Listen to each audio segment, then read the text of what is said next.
Hello students, chapter 14 probability class 10। इस video में हम लोग क्लास 10 के प्रोबेबिलिटी का थ्योरेटिकल पार्ट देखेंगे, है ना, और बेसिक कॉन्सेप्ट को देखेंगे जिससे क्वेश्चंस को सॉल्व करने में हमें हेल्प होगी। आइए देखते हैं कौन कौन से टॉपिक पढ़ना है हमें। तो classical definition of probability, probability का क्लासिकल डेफिनेशन पढ़ना है। And simple problems on finding the probability of an event. ठीक है, तो डेफिनेशन जो इसका है प्रोबेबिलिटी का, और तरह तरह के होते हैं, लेकिन आपको बस क्लासिकल डेफिनेशन पढ़ना है। बस एक टाइप का प्रोबेबिलिटी आपको पढ़ना है क्लास 10 में। ठीक है, आइए। तो भाई होता क्या है प्रोबेबिलिटी, ये होता क्या है? ठीक है, तथा थियोरेटिकल प्रोबेबिलिटी, और इसी को हम क्लासिकल प्रोबेबिलिटी कहते हैं। जो हमें पढ़ना है क्लासिकल प्रोबेबिलिटी, इसको हम थियोरेटिकल प्रोबेबिलिटी के नाम से भी जानते हैं। Of an event E written as probability of E are defined as, कैसे डिफाइन किया जाता है? तो number of outcomes favourable to E, number of all possible outcomes of an experiment. आप अर्लियर क्लासेस में भी प्रोबेबिलिटी पढ़ी हो, number of favourable outcome divided by total number of possible outcome. ठीक है, अभी आउटकम और इवेंट ये क्या चीज है, इस चीज के बारे में पहले हम जान लेते हैं, इसके बाद इसको डिस्कस करेंगे, ज्यादा हमें समझ में आएगा। आइए। तो भाई आप देखो, कुछ कुछ टर्म को जान लेना पहले बहुत जरूरी है, जिसमें से एक है आपका रैंडम एक्सपेरिमेंट। तो रैंडम एक्सपेरिमेंट क्या है? Random experiment is an experiment, है ना, फॉर अ प्रोसेस। पढ़ने की कोई जरूरत नहीं है, ऐसे बता रहा हूँ आपको।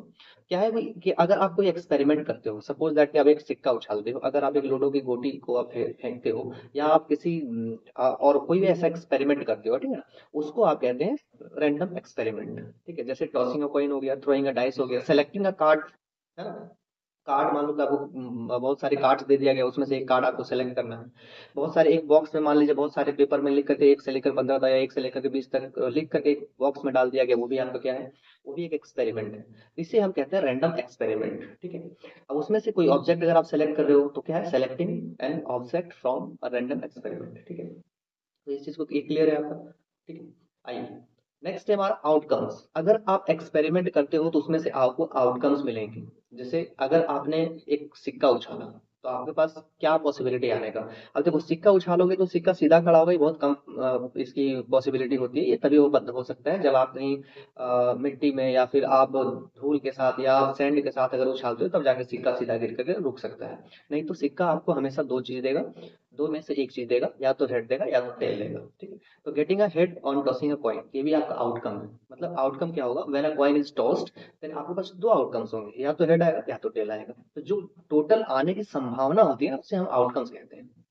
फिर देखिए, जैसे अगर 52 कार्ड्स में से अगर हम बात करें, वेल सफल्ड ऑफ 52 कार्ड्स, तो उसमें से क्या क्या आ सकते हैं भाई? तो उसमें से जो जो आ सकता है वो सारे आउटकम्स है। लेकिन यहाँ पे अगर स्पेशली बोल रहे हैं कि getting a face card, when a card is drawn from 52 cards, तो फेस कार्ड जो है वो आएगा, वो आउटकम है। ठीक है, तो आउटकम्स देखिए यहाँ पे आप क्या है, आउटकम्स मतलब क्या होता है आपका, कि जो भी आपके आने की पॉसिबिलिटी है, जो जो आ सकता है, वो सारे आउटकम कैटेगरी में आता है। ठीक है, इससे कंफ्यूज होता ना गेटिंग अ फेस कार्ड, आप इतना जान लो कि चलो जो भी आपके पास टोटल पॉसिबल चीजें हैं आने का, उसे सारे को हम आउटकम्स कहते हैं। आइए। Next events. इवेंट्स क्या है?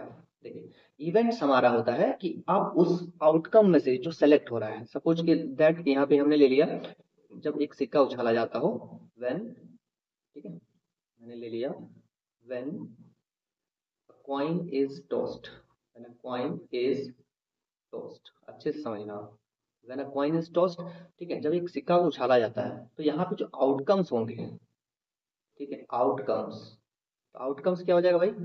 आउटकम्स हो जाएगा आपका, या तो हेड आएगा या तो टेल आएगा। ठीक है, ये आपका कहलाएगा आउटकम्स। ठीक है, अब इवेंट क्या हो जाएगा? अब देखो, आउटकम में से किसी पर्टिकुलर चीज को सेलेक्ट करना, वो हमारा इवेंट होता है। जैसे हमने मान लिया इवेंट, है ना, अगर मान लो ई को मान लिया, हमने ई को मान लिया, क्या मान लिया? Event of getting tail, event of getting tail. तो टेल आने का इवेंट तो क्या हो जाएगा? तो यहाँ पे हो जाएगा देयरफॉर ई बराबर जो आपका हो जाएगा ना, वो तो ई बराबर आपका हो जाएगा सिर्फ टी, ये टेल आएगा। ठीक है, इसे हम कहते हैं इवेंट। मतलब इवेंट आपका क्या होता है? किसी पर्टिकुलर, माने आउटकम्स में से किसी पर्टिकुलर चीज को सेलेक्ट करना। ठीक है, उसे आप कहते हैं इवेंट। चलिए और समझते हैं, एक और एग्जांपल लेते हैं। मान लो आपने लिया कि when a die, when a die is thrown, देखो डाई सिंगुलर वर्ड है, डाइस होता है प्लुरल वर्ड। ठीक है, तो व्हेन अ डाई मतलब वही डाइस प्लुरल में कहलाता है, एक से ज्यादा हो तो डाइस कहते हैं, और सिंगुलर हो तो एक हो तो डाई कहते हैं, DIE। When a die is thrown, तो आउटकम्स क्या हो जाएंगे? देखो, अगर एक, आप अगर आउटकम्स इस केस में क्या हो जाएगा आपका, यहाँ पे आउटकम्स हो जाएंगे, क्या क्या हो जाएगा भाई? तो क्या क्या आ सकता है? 1 आ सकता है, 2 आ सकता है, 3 आ सकता है, 4 आ सकता है, 5 एंड 6। ये सब हमारे हो गए आउटकम्स। ठीक है, अब इवेंट अगर हम बात करें तो इवेंट हम यहाँ पे तरह तरह से डिफाइन कर सकते हैं। क्या कर सकते हैं, इवेंट हमारा ये भी हो सकता है कि आप नेचुरल नंबर लिखो। ठीक है, अगर हमने मान लिया ई नेचुरल नंबर है तो हमारे सारे आ जाएंगे। ठीक है, मान लो ई हमने मान लिया natural number, natural number getting off natural number, E1 से रिप्रेजेंट कर देते हैं इसको, कि हम और भी चीजें मानेंगे। तो E1 से हमने कर दिया event of getting natural number, तो क्या हो जाएगा, तो E1 बराबर हो जाएगा, तो E1 बराबर हो जाएगा आपका इवेंट कैटेगरी में क्या क्या आ जाएगा, तो 1 आ जाएगा, 2 आ जाएगा, 3 4 5 सब आ जाएगा, क्योंकि सभी नेचुरल नंबर है। ठीक है, मान लो दूसरा इवेंट मान लिया हमने E2 मान लिया, E2 हमने मान लिया कि odd getting odd natural number. ठीक है, ऑड नेचुरल नंबर, तो ऑड नेचुरल नंबर में कौन कौन सा आ जाएगा, तो ऑड नेचुरल नंबर में आपका आ जाएगा 1 आ जाएगा, 3 आ जाएगा और 5 आ जाएगा। ठीक है, तो इवेंट हम क्या सेलेक्ट कर रहे हैं, हमें क्या डिमांड है, हम क्या चाहते हैं, उसे हम कहते हैं इवेंट। और आउटकम्स होते हैं टोटल, जो भी पॉसिबिलिटी है, जो भी आ सकता है उसे हम कहते हैं आउटकम, और जो हमें डिमांड होता है, स्पेशल डिमांड होता है, उसे हम इवेंट कहते हैं। ठीक है, बस इतना फर्क है।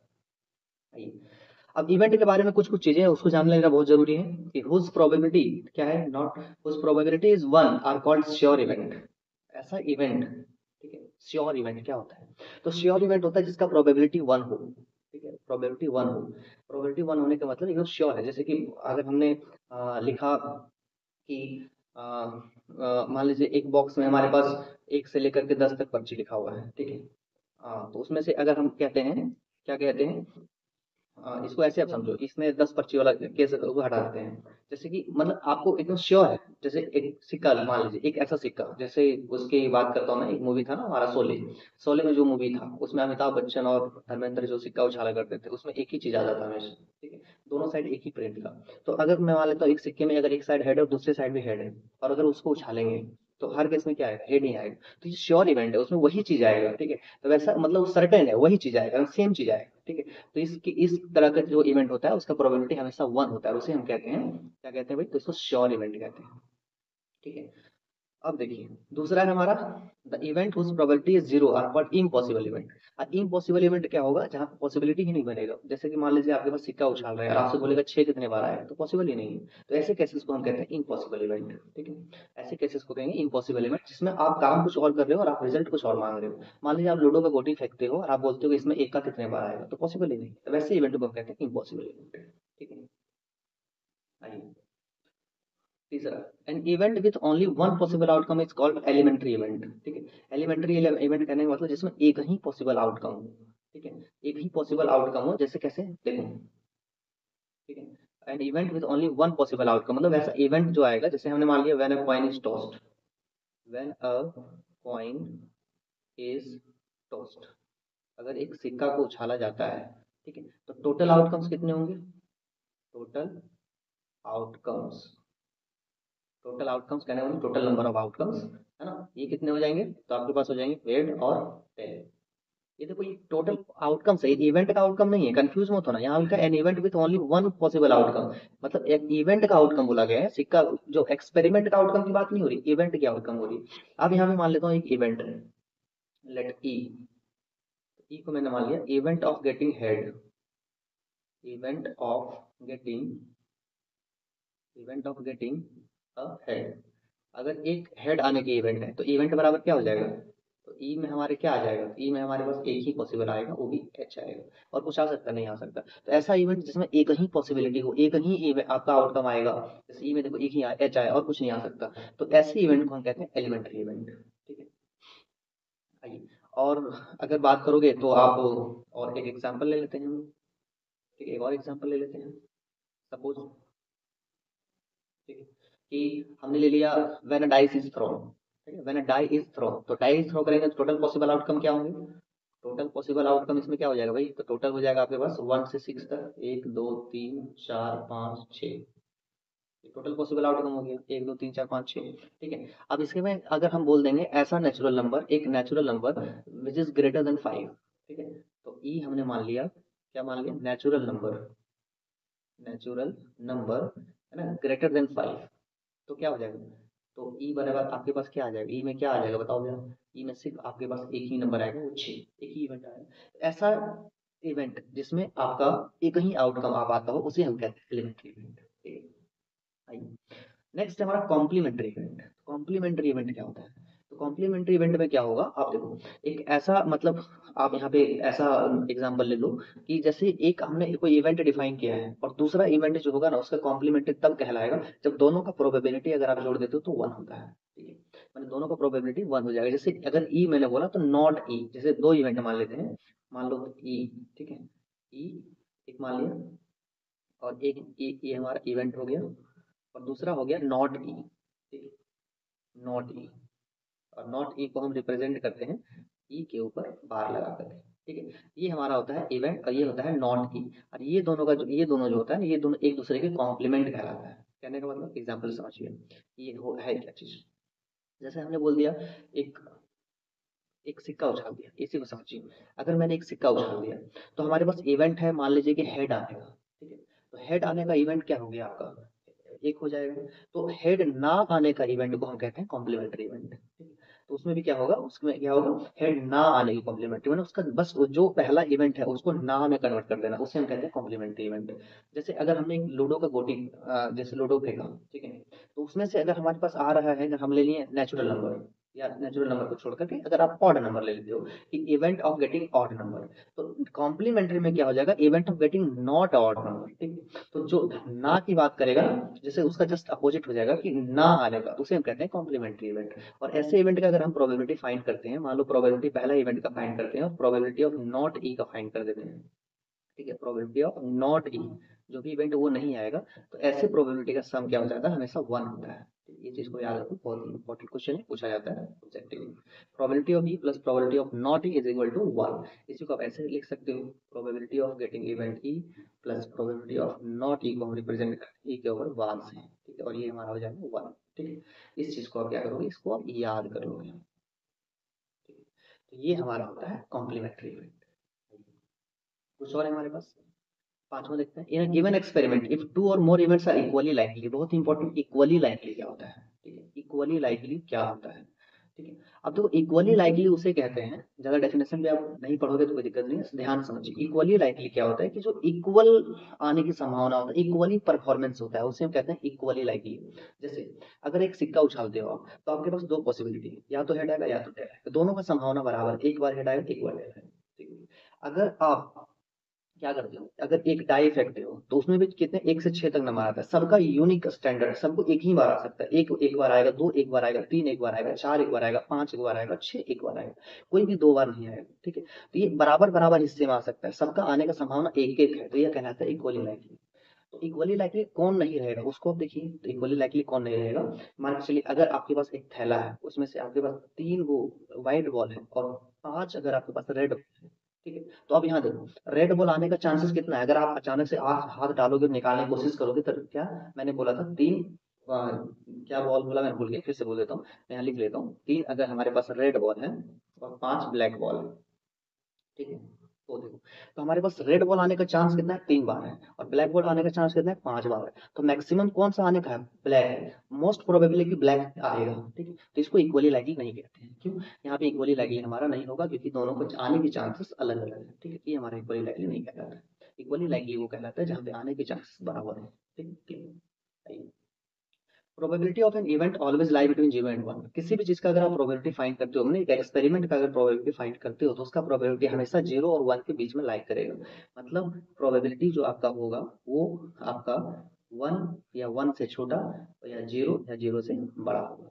0 अगर होगा तो उसे हम कहेंगे इम्पॉसिबल इवेंट, अगर 1 होगा उसे हम कहेंगे श्योर इवेंट। ठीक है, ये श्योर इवेंट जो पहले बता चुका हूँ, अमिताभ बच्चन का सिक्का, और 0 इम्पॉसिबल इवेंट जो होगा ही नहीं, मान लीजिए आप सिक्का उछालेंगे 6 आने की प्रोबेबिलिटी फाइंड करेंगे तो नहीं होगा, तो उसको इम्पॉसिबल इवेंट कहेंगे, इसको श्योर इवेंट कहेंगे। और वो 0 और 1 के बीच में जो प्रोबेबिलिटी लाई करेगा वो हमारा सिचुएशन पर डिपेंड करता है, वैसे प्रोबेबिलिटी को निकाला जाता है। ठीक है, ये चीज भी क्वेश्चन पूछा जाता है, 1 नंबर पे क्वेश्चन पूछा जाता है, ये हमेशा याद रखोगे, probability lie between 0 and 1, where 0 is included and 1 is also included। ठीक है, आइए कुछ अगर इतना डिस्कस कर लिया तो कुछ एग्जांपल देख लेते हैं कैसे हम लोग सॉल्व करेंगे।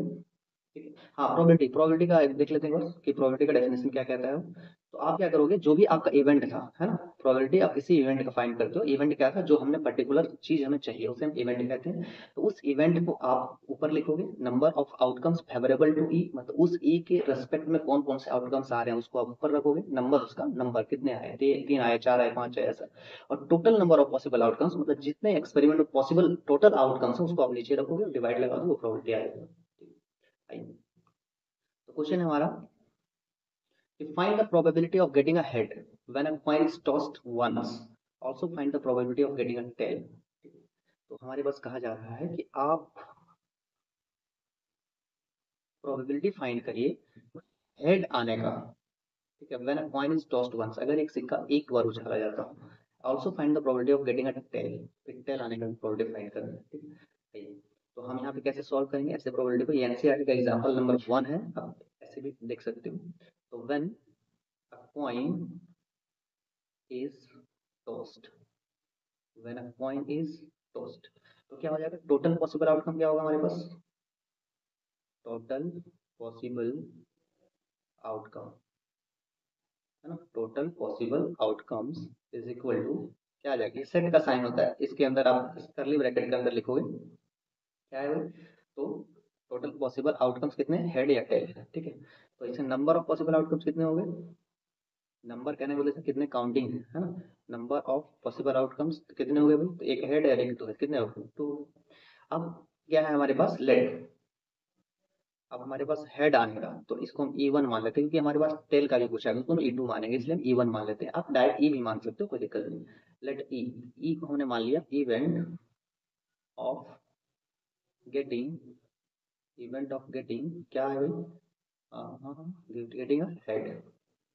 तो इस पूरे प्रक्रिया में इवेंट ऑफ गेटिंग हेड में हेड कितने बार आ सकता है, तो हमारे पास आ जाएगा देयरफॉर, है ना, इसको हम लिख सकते हैं therefore E1 is nothing but head, है ना, क्या हो जाएगा, तो इसका नंबर को हम देखो, नंबर को जनरली आप रिप्रेजेंट करना चाहते हो यहाँ पे n लिख सकते हो, इसको लंबा चौड़ा ना लिख करके डायरेक्ट नंबर इवेंट ई को आप कह सकते हो कितना हो गया, 1 हो गया। देयरफॉर प्रोबेबिलिटी ऑफ गेटिंग ये इवेंट आपका हेड। ठीक है, अब E1 लिख सकते हो, देखो यहाँ पे मैंने E1 माना है। ठीक है, अगर आपका मन करे तो E1 ना मान करे आप H भी मान सकते हो, H मतलब इवेंट ऑफ गेटिंग हेड, तो H बराबर ये हमने लिख देना है, तो H कितने बार आएगा, 1 आएगा, तो नंबर ऑफ इवेंट क्या हो जाएगा हमारे पास, 1 हो गया, है ना, और टोटल पॉसिबल आउटकम कितने थे, तो 2 हो गया, ये आपका हो जाएगा प्रोबेबिलिटी। आप यहाँ पे फॉर्मूला लिख सकते हो, event favourable to E and total possible outcome. ठीक है, तो उस तरह से आपका ये आ जाएगा प्रोबेबिलिटी। ठीक है, अब पूछा गया आपके पास टेल आने का। ठीक है, यहाँ पे मान लोगे लेट, ठीक है, E2 मान लो, हमने E1 E2 माना, E2 मान लो, D भी मान सकते हो। तो ये क्या है हमारा, इवेंट ऑफ गेटिंग टेल।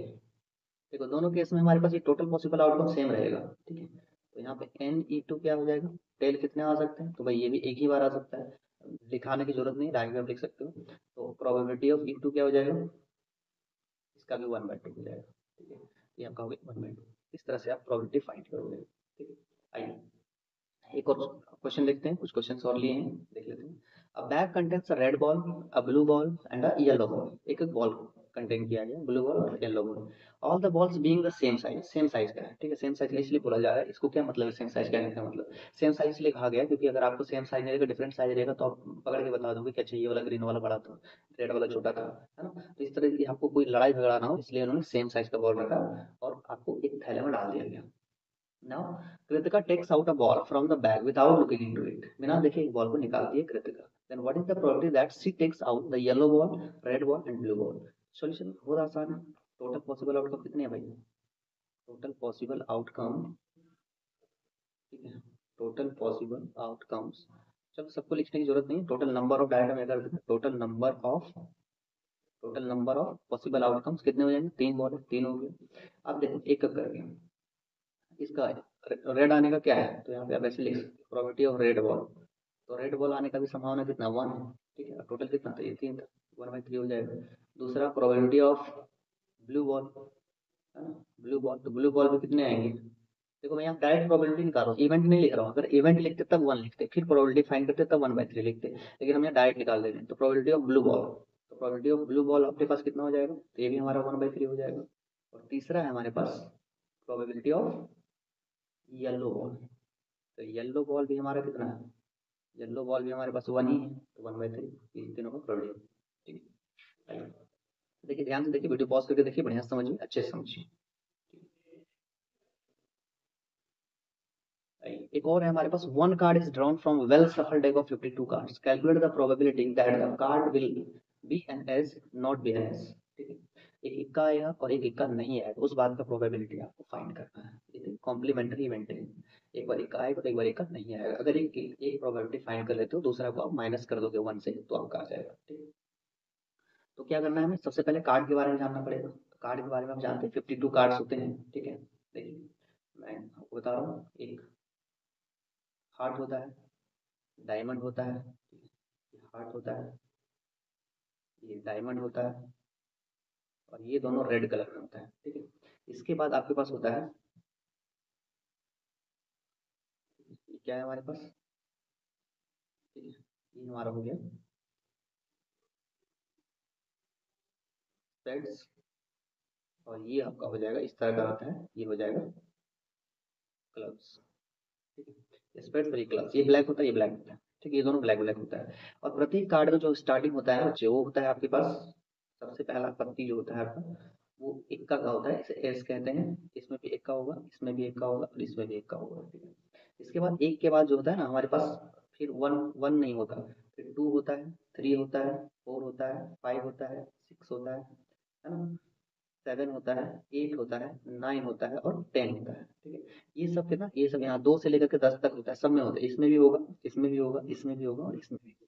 इसके बाद 10 के बाद जो होता है आपके पास, वो होता है जैक, फिर एक होता है क्वीन, और एक हो गया आपका किंग।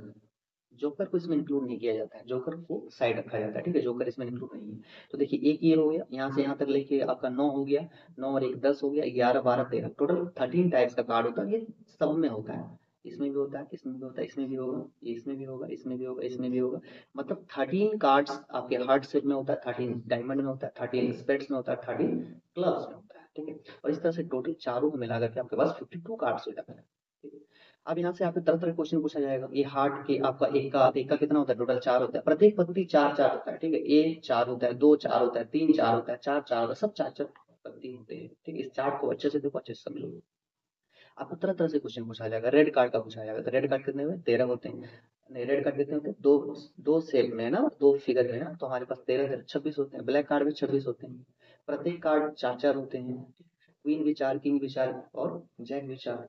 तो अगर आपसे पूछ देगा रेड क्वीन, तो क्वीन रेड कितना है, 2 रेड क्वीन, एक इसमें हार्ट हार्ट वाले में, एक वो डायमंड वाले में। ठीक है, 2 वो किंग पूछ देगा ब्लैक में, तो ब्लैक में क्या हो जाएगा, स्पेड्स हो जाएगा, क्लब्स हो जाएगा। ठीक है, इस तरह से आपको कार्ड के बारे में नॉलेज आ गया होगा। अब हम लोग क्वेश्चन देखते हैं। लिखा one card is drawn from well shuffled pack of 52 cards, calculate the probability that the card will be an ace. ठीक है, तो क्या हो जाएगा, तो total possible outcome, total possible outcome, तो टोटल पॉसिबल आउटकम्स कितने हो गए, 52 हो गया। ठीक है, तो अब क्या है, अब हमारे पास एक का लाना है, event of getting, event of getting N, ठीक है, एन एस। तो एक का आने की प्रोबेबिलिटी क्या हो जाएगा भाई, तो एक का कितने का होते हैं, 4 होते हैं, तो 4 हो गए। Therefore probability of getting an ace is equal to 4/52, ये हो जाएगा, काट दो, तो 1/13। एंड अब हो रहा प्रोबेबिलिटी ऑफ, ये पहला था हमारा। ठीक है, दूसरा है हमारे पास probability of not be an ace. अगर प्रोबेबिलिटी नॉट का फाइंड करें तो क्या करना है आपको, जस्ट मैंने फॉर्मूला बताया था, probability plus probability of not E बराबर 1 होता है। तो अब यहाँ क्या करो, प्रोबेबिलिटी ऑफ क्या कर लेगा, 1 में से प्रोबेबिलिटी ऑफ ई को माइनस कर देगा। ठीक है, यहाँ से आपके आ जाएगा 1 माइनस 1/13, और इसको एलसीएम लेके सॉल्व करोगे ना, आपके पास तो एलसीएम लोगे 13 आ जाएगा, यहाँ पे 13 माइनस 1, तो आपके पास आ जाएगा 12/13। ठीक है, इस तरह से आप प्रोबेबिलिटी फाइंड करोगे। इतना एग्जाम्पल मैंने इसमें दिया है। आप प्रोबेबिलिटी का कॉन्सेप्ट बताया, आपको कुछ एग्जाम्पल्स बताया। वीडियो को दोबारा देखिए, समझ में ना आया हो और अगर किसी प्रकार का दिक्कत हो कमेंट करिए, दोस्तों से शेयर करिए, चैनल को सब्सक्राइब करिए, बने रहिए हमारे साथ। हम आपको और भी वीडियो लेकर आ रहे हैं, ऑब्जेक्टिव लेकर के आएंगे, इंपॉर्टेंट 2 मार्क्स का क्वेश्चन का लेकर के आएंगे, 3 मार्क्स का लेकर के आएंगे। इस बार के बोर्ड की तैयारी आपको करवाएंगे अच्छे से। Thank you so much.